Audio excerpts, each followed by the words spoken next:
Hola a todos, hoy les voy a comentar otro libro de Henry Miller titulado La sabiduría del corazón y que reúne una serie de textos de diferentes épocas.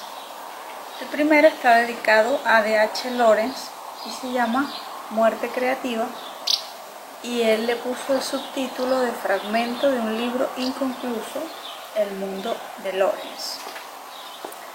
Él aquí tiene una serie de reflexiones sobre el artista que me resultaron especialmente interesantes. Por ejemplo, él dice: cuando tratamos de reconstruir los orígenes de la evolución de un artista, redescubrimos en su personalidad varios aspectos del héroe que siempre ha encarnado el hombre: rey, guerrero, santo, mago, sacerdote, etc. El proceso es largo y tortuoso. Todo radica en la conquista del miedo. La pregunta ¿por qué? Lleva a la pregunta ¿a dónde? Y a continuación ¿a cómo? El deseo de huida es el más profundo, huida de la muerte, del terror sin nombre. Y el modo de escapar de la muerte es escapar de la vida. Esto es lo que ha manifestado siempre el artista mediante sus creaciones. Al vivir dentro de su arte, su mundo se torna en una esfera intermedia en la que es todopoderoso. Un mundo que domina y gobierna. Bueno, me resultó interesante esa idea de cómo el artista, buscando escapar de la muerte, que también es escapar de la vida, crea un mundo en el que él se siente todopoderoso, un mundo que él realmente controla. Si decide vivir, está negando su propia naturaleza. Debe vivir indirectamente. Solo así puede representar el monstruoso papel de vivir y morir innumerables veces, de acuerdo con la medida de su capacidad de vivir. De esta frase me gusta ese hecho de que el escritor de alguna forma debe vivir como desdoblado. O sea, él vive, pero luego para rescatar esa experiencia en su literatura debe como tomar distancia de ese hecho.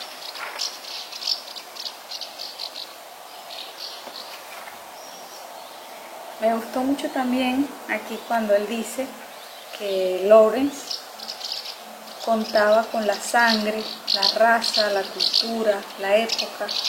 Todo estaba de su parte, todo servía para nutrirle. Y me encanta porque justamente expresa cómo todo lo que está o lo que forma parte de una persona incide para convertirlo en lo que va a ser, que en el caso de Lawrence era un escritor.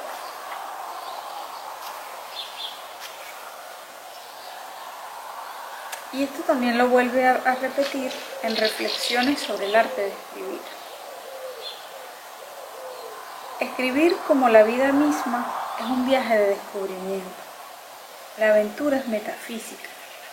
Se trata de abordar la vida de forma indirecta, de adquirir una perspectiva total en lugar de parcial del universo.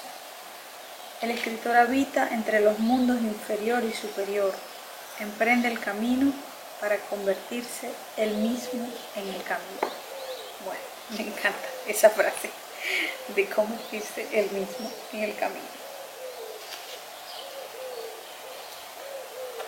Me gusta mucho también aquí cuando él dice: ahora puedo escribir o no escribir, me es igual. Ya no hay obligación, no hay componente terapéutico que acompañe al acto en cuestión. Lo que sea que haga procede del puro goce. Dejo caer mis frutos como un árbol maduro. Lo que el lector o el crítico hagan con ello no es de mi incumbencia. No estoy tratando de establecer valores. Defeco y me alimento, nada más. Bueno, me encanta también esto porque él ya está como en un momento de su vida en el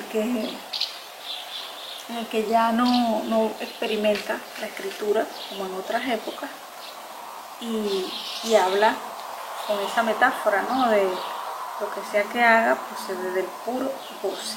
Dejo caer mis frutos como un árbol maduro.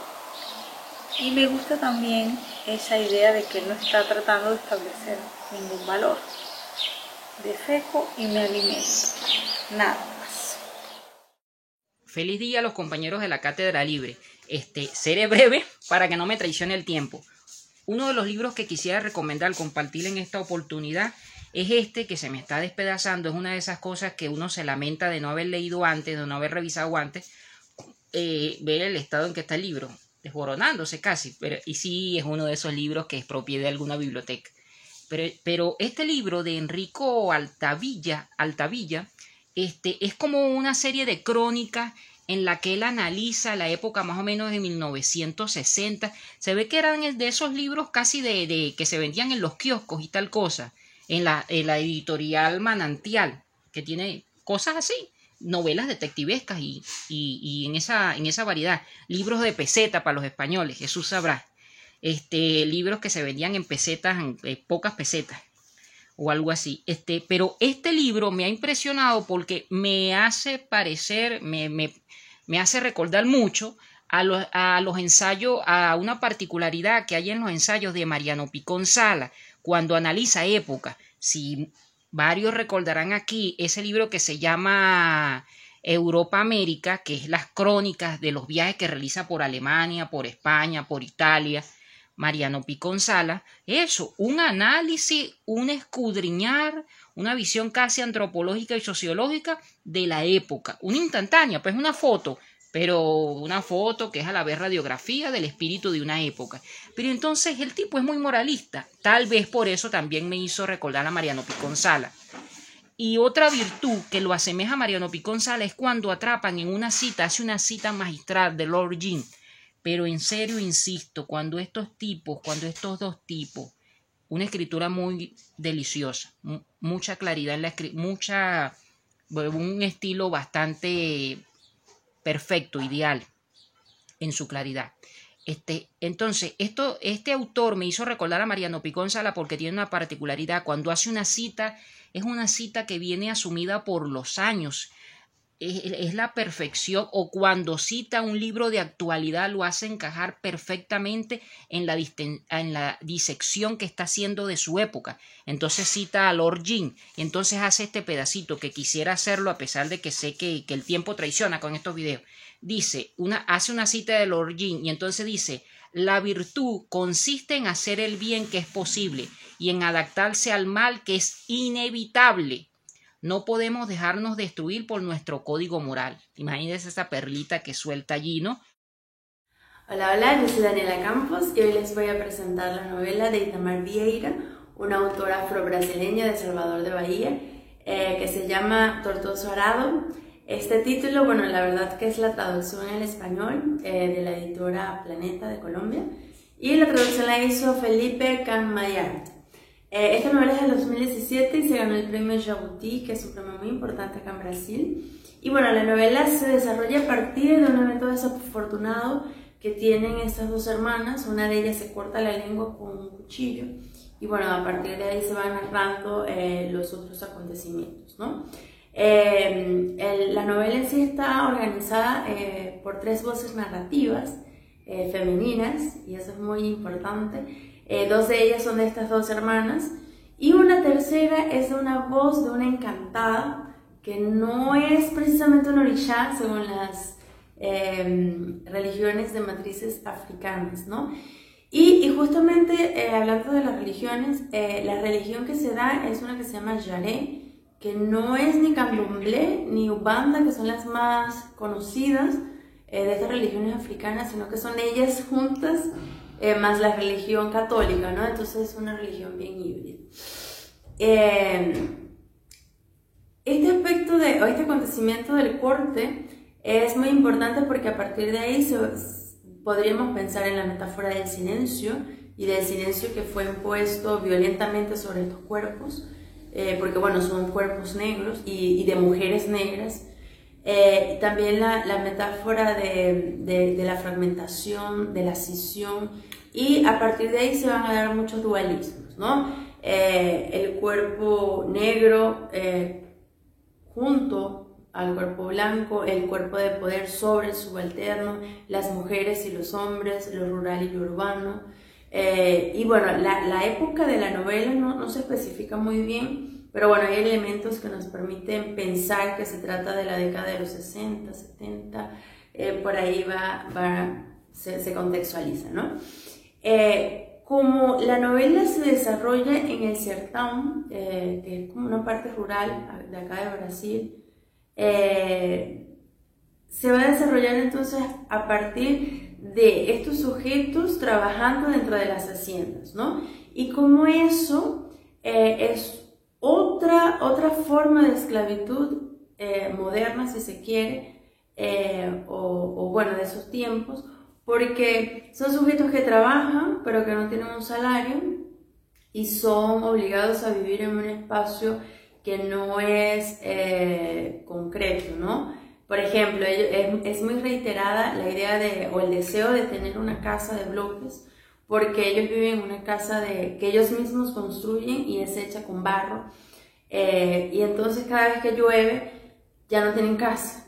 Entonces ellos emprenden esa lucha por tener ese espacio, ¿no? Porque ellos se sienten parte del espacio, pero la misma estructura no les permite concretizar ese deseo, ¿no? También se da mucho la importancia de estas mujeres dentro de las luchas que se han desarrollado aquí en el país, ¿no? Una de estas hermanas, ella logra tener esa independencia económica dentro del espacio rural, y es justamente la hermana que tuvo el accidente, ¿no? Entonces es muy importante esa ganancia, ¿no? de esta personaje. Y el otro, la otra, ella logra formarse de profesora y emprende también una lucha sobre sus derechos, ¿no? Y otra cosa importante es que la novela va a contar en esta última parte con la voz de la encantada esa historia de la esclavitud aquí en Brasil, ¿no? Entonces nos permite comprender por qué estos cuerpos negros continúan viviendo de esta manera, ¿no? Y comprender también la desigualdad. Les voy a leer un fragmento que colocó Itamar, el autor, en su Instagram sobre la traducción, porque bueno, todavía no ha salido, y él colocó este fragmento. Y los ruidos de los animales, de las hojas al viento, del río corriendo, esos ruidos resonaban perennes en tu interior, ya fuera en las actividades del día o en tu sueño ligero en la noche. Entonces sentiste que, desde siempre, el ruido del universo había sido tu propia voz. Entonces, bueno, a partir de aquí es muy importante porque permite visualizar esa dicotomía entre el silencio y la voz, ¿no? Y un poco caracterizar a estas hermanas. La portada del libro es una fotografía de dos mujeres negras con una planta de estas en sus manos, bueno, como esta metáfora también del cuchillo, ¿no? Y levantadas, entonces un gesto como de lucha. Bueno, los invito a leer esta novela que va a salir próximamente la traducción al español. Hola muchachos de la cátedra, les saluda Jailin Chirino. En esta oportunidad quiero compartir con ustedes un libro que recientemente ha sido publicado por Antonio Rafael González Ordóñez, quien fue un escritor falconiano, coreano específicamente, nacido en 1960 y que murió el año pasado. Antonio González Ordóñez tiene una vida bastante ligada a la lectura, a la escritura, trabajó en imprenta, en la radio, estudió licenciatura en Educación, mención Cultura en la Universidad Simón Rodríguez. Y bueno, lo que sucede con este libro titulado El árbol de la vida es que refleja la ansiedad por decirlo todo. Pone de alguna manera al descubierto, desde sus raíces hasta sus ramas, el mundo literario, anecdótico, intelectual y revolucionario de Antonio Rafael González Ordóñez.